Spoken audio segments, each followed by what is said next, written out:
Hi everyone, Jennifer here. Welcome to the Daily Connoisseur. I'm so excited because I have author, speaker, and YouTuber Devoreaux Walton here with us today. So I hope you join us for this interview.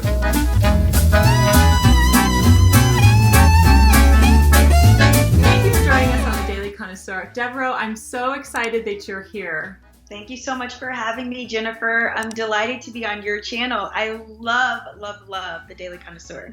Yes, Devoreaux and I are kindred spirits. I've already been on her channel. So if you don't know, she has a channel that's fantastic, and I will leave it linked down below. And our interview that you did with me. We talked about how to be feminine for spring. And so I am thrilled to invite her on my channel to talk about her new book. And it is called Je ne sais quoi. And as you can see, I have lots of notes here. And it's just so exciting. It's such a good book. I have written the foreword for this book, by the way. And I just can't wait to talk about everything with you because I feel like you are just a kindred spirit. There are not many of you around. Like, I love talking about poise and etiquette and manners, and nobody else wants to talk about that. So I'm just so pleased to find somebody who wants to. Yes. Yeah. So congratulations on the publication of your book. How's everything been going with your book? Well, thank you so much. Thank you. It's been a really great time. You know, when I chose March as my month to publish, which it published on March 20th, I didn't really plan to use and celebrate Women's History Month, but it was a wonderful coincidence that I was able to really leverage that around the conversation with my book being launched that week in the month of March. And so now that it is April, I'm focused on some Mother's Day incentives and giveaways coming up. So I'm really excited, but it's just been wonderful to really give women this resource that so many people have been asking me about for over the years, and it's exciting to finally have it available to help them. Yes, and I feel like there can never be enough books on the market to encourage women, especially in this modern day where we are just seeing social graces and manners and etiquette and decorum and personal style kind of just slide. Don't you think? I just think that it's a very important message today. Absolutely. I mean, the society we live in, it's going to continue to get more casual. I believe that at some point the pendulum will swing in the other direction, but it is very acceptive and casual. It's almost like anything goes now across generations. Generation X, Generation Y, the millennials, even Generation Z. People are much more nonchalant when it comes to their appearance, their actions, their interactions. And so I think it's a great reminder for really any woman of any age to be able to present herself and share herself with the world in the most respectable and appropriate manner. Yes, and I couldn't agree more about the casualness of society. And I don't know, I think because I feel like this generation, like our children are going to grow up and that's all they're going to know because they didn't see any different. But I really feel like, you know, I was born in 1980. So I really feel like I witnessed it happen like right before my eyes, you know, and it was already starting to do that, you know, when I was born.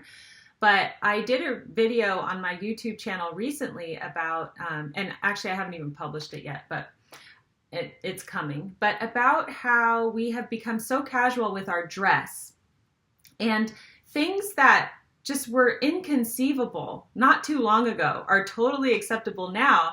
And I talk about how, you know, people just women live in their exercise clothes now, which is fine. Some people are okay with that. Some people just do it because that's what everybody else is doing. And they just don't know how to break out of that, you know. And I think I said in my video, in the 80s, you would never see a woman in her leotard and leg warmers at the grocery store, right? They kind of kept exercise clothes just for exercise. But now we just wear them all the time, all day, every day, even if we're not exercising. And that's just part of the casual nature of society. So what are your thoughts on that? Absolutely. I think the lines have definitely blurred. And what I would almost place the blame on partially is the startup culture, because in the world of tech and startups and so many companies that are in different industries still aspire to have this cool culture where everyone can feel like they're not necessarily at work when they're at Mm. work. And so they show up that way as well. In addition to just regular everyday living, running errands, going to different social events, people are also dressing down at work. I remember I did a talk at Amazon a couple of months ago, and it's the world of tech, right? So seeing women in yoga pants and sweatshirts and dirty or distressed jeans, it's what's accepted and it's the norm. And I think there's a huge comfort factor where women are now prioritizing comfort over anything else, which is great when you're at home, but it's not necessarily most appropriate when you're leaving your home, especially in a work environment or if you're in a social environment with friends and colleagues and acquaintances. And so I think we have just gotten so used to being comfortable that it's pretty much like this is now the gold standard, which is sad. It's disappointing. I personally love to get dressed up. It's not a chore. It takes a little extra time, of course, but it's fun. Like sometimes getting dressed up is actually more fun than the events I'm going to. If I'm honest. Yeah, I mean, I could not agree more. And I actually think, I've said this to many people, I understand people think it's about comfort, but if I were to go out in my pajamas, let's say I was going on an international flight and I just decided to just wear my pajamas to the airport, which people do, I would be so uncomfortable, right? Like I don't understand. I would be uncomfortable because it's inappropriate, not because the jammies aren't soft. But what I try to tell people is their clothing has come a long way. And you can wear clothes that you feel comfortable in. I'm wearing a dress today, and I feel like I'm in my pajamas because the dress is so comfortable, but I feel presentable, you know? So I think comfort is just such a big cop-out, you know? I just want people to know you can be comfortable and still dress presentably. And, you know, so I know it hurts my heart because I really don't see, I hope that you're right that the pendulum will shift in the other direction. I don't see it happening. I feel like it has to get a lot worse before that happens. But unfortunately, I can't even imagine how much worse it can get, to be quite honest with you. I don't know. What's it going to be like in 20 years? What are we, no clothes? Like, I don't know. Where can we go from here? It's so hard to tell. It's very frightening and disheartening. I would agree. I think that it is going to get worse. Yeah. But I don't know in terms of, we're already wearing pajamas and exercise athletic attire. So I don't know. I think people will maybe just start wearing less clothing and it's going to be more revealing. I'm not sure. Which is actually shocking too. I mean, yeah, I know. We could go in that direction as well, but it's just, I love you. I love that I can talk about this with you finally, and somebody's not looking at me like I'm crazy. We can start a revolution. That's part of the reason, motivation personally for me to be doing what I'm doing with The Modern Lady on YouTube and my book. So I think it just takes more of us sharing this message, Jennifer. The world needs it. I know. And I just feel like some women have just never heard it, you know, and they're just surrounded by a certain type of way, and they just need to hear it and to realize and to accept the call. I'm using one of my daughter's playing cards as a bookmarker here. Just to accept the call and you know, just embrace it. And when you start to do that, you do go through an awkward period. You have to break out of your comfort zone. But once you do it, once you just continue to just authentically live how you want to live, even though everybody else is doing something else, you just break past that awkwardness, and then you just become known for that. So, you know, she's always the one that looks so good. You always look so presentable. You know, people will just know you for that. That's what I tell people. I wanted to read from your book a bit, and her book is so good. You have to pick it up. and it's right here on tastefulness. And you say your wardrobe should always be tasteful. Yes, yes. Tastefulness is all about being appropriate to wear something suitable for the variety of activities in your life: work, exercise, errands, socializing, fine dining, and formal celebrations. Dress codes are established for various events and locations to create a level of consideration for how people should dress in order to be tasteful. Yes, finally. And you know what? I feel like I feel like I'm crazy sometimes, because there was this article that just came out. One of my readers sent it to me, and it's a story that went viral about the Notre Dame mom who wrote a letter about people wearing leggings or something. And people were so offended that she was upset about this that they protested her. Now, we've become into a culture where if you express an opinion, you are totally attacked because of it. And it's like that mob mentality.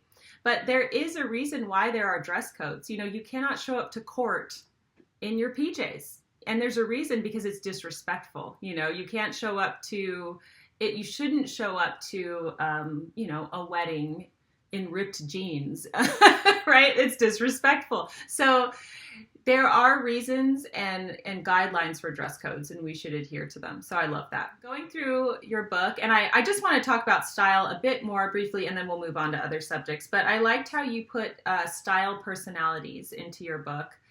And of course, not everybody fits into these categories, but you know, you can find your way into one of them, because people always say, how do I find my true style? You know, and I'm an advocate of the 10-item wardrobe, and I think the less clothes you have, the easier it is to find your style. Because if you're just confused with so many choices, you just don't know, you know. But she has relaxed and casual, bold and edgy, simple and minimalist, romantic and feminine, classic and timeless, boho and whimsical, and preppy and nautical. So for me, I feel like I fit into the romantic, feminine, and classic, timeless categories. It's like a hybrid of both of them for me. And it's so funny. I was like, ooh, which one is Devoreaux? I feel like you are classic and timeless. Am I right? That's correct. I knew it. But I would say 4 years ago, I was definitely preppy and nautical. Okay. Yeah, I think when in the college years, I think, yeah, I was maybe a bit that way too. You know, it's easier to dress that way. Still love a good nautical t-shirt. Okay, so I love in your book how you have actionable advice, you know, ways that people can take action to change their habits. That's wonderful. You talk about eating well with intention. You talk about character. I can say just one thing real quick, Jennifer. One thing I didn't want readers to do after the book is just close it and put it on a coffee table or put it on a shelf and walk away. And so I think a lot of women, a lot of people in general, we are hungry for knowledge. We're always looking for improvement and ways to get to the next level in different areas of our life. But the problem becomes when we listen to podcasts, we watch videos on YouTube, we take eCourses, we read books, and we absorb information, but we're not doing anything with it. And so I really wanted to be very strategic in having a way for women to apply the principles they're learning rather than just giving them a list of how-tos. I wanted to really show women how to add and implement that into their own lives. So that was really the motivation behind the actionable advice sections. I love that. I love that. Action, you know, take action. And it's great. One of the things I love about your book too is that you talk about character. And I'm just checking the baby monitor here. He's still sleeping. You have a chapter called Compelling Character. And character is so important. I mean, people think, you know, by the title Je ne sais quoi, they might think, oh, this is just a style book, you know. It's so much more than that. And I agree. And I wrote Polish Your Poise with Madame Chic. And I kind of totally agree with that as well. You have to integrate everything in order to be poised, to have that je ne sais quoi, you know, that you talk about. And character is huge. And people need to work on their character. Everybody does. And it's funny because our characters, I think, will evolve from when we're in college and we're just kind of figuring ourselves out. And then now, you know, as mothers and everything, it's important. So what do you you talk about integrity and character. Can you just talk to us a little bit about that? Absolutely. And I think character is really one of the areas that a lot of people don't think about. They're not very proactive in defining who they want to be, how they want to be known. And so when you take a moment to really decide on what your character is going to be, you can have some guidance when you're making different decisions just in everyday life. And so with integrity, it's really about doing what's right and having a sense of honesty and fairness to what you're doing. And it's very, very easy to tell little white lies. Maybe you're at work filling out an expense report and you're adding in extra dinner or a happy hour that you really weren't with a client on. Or, even just little situations like if your children are telling you a story and then at the end they said, "Mommy, did you listen?" And you're like, "Yes," but you were actually making a grocery list in your head. We really have opportunities every day, all day, to apply integrity. And it's really just a matter of choosing how we want to exercise that character. Yes, this is so good. I know. And integrity is usually not the easy choice. I find it's never doing what's easy. It's typically doing what's right over what's easy. Yeah. And it's a challenge for a lot of people to be consistent. And so one of my goals is really for women to reach je ne sais quoi, to live a life with je ne sais quoi, but to be consistent in having that life with elegance. It's not about applying elegance to Mondays and Fridays, but it's really about really stepping into the fullness of who you are as a woman within your feminine power and being able to really have a continuous form of actions and interactions and thoughts and just how you carry yourself. And so it takes practice and it's always about being proactive in making those choices. And that was something you talked about in the foreword, Jennifer, that we are constantly having to choose how to be elegant, how to be respectful and carry ourselves with poise and grace. And it's never one and done. It's always a constant, I wouldn't say struggle, but it's a choice. It's a constant choice. I was just going to say that. It's a constant choice. I love that you talk about social graces in your book because social graces are becoming extinct, I believe. And, even the other day I was walking with my children. We go on a walk frequently. And this teenage boy was walking home from school. And he was on his phone, of course. And he was just kind of like on his phone and just walked right past all of us. Just on it, like I don't even know if he knew that we were there, and the girls said something about it, and I said, yeah, I was like, well, that's the modern teenager, And I said to them, I'm like, you're not going to be like that, okay? You're not going to have your head in your phone always and never say hello to people or whatever. And we all kind of laughed about it, but I thought, it's hard with the younger generation, but social graces are really going by the wayside. So you talk about how in conversations, be socially graceful by making eye contact and paying attention and staying engaged, not talking to somebody and also, being on your phone, you know what I mean? Which is what so many people do. And I think the worst times that they do it are really these small, intimate, one-on-one or small group conversations. And in my opinion, I cringe every time I see someone over a meal. That's even worse. I know. Being out at a restaurant and I know one person's talking, they're trying to have a good conversation, have a bond, have a connection, and the other person is just on the phone, not even acknowledging their presence. I know. I have seen that so many times. Usually I think it's like old married couples or something, or they're not trying to impress each other anymore. Or I see it with children at the table on the phones and the parents are talking and they're just glad that the children are leaving them alone, and I just don't think we're doing anybody any favors. I'm like, if you're going to a restaurant, I never go to a restaurant anymore because I've got so many kids and so if I go to a restaurant, I'm going to be very present and enjoy it. And why do you have to check Instagram when you're at the restaurant? You know what I mean? It's just crazy to me.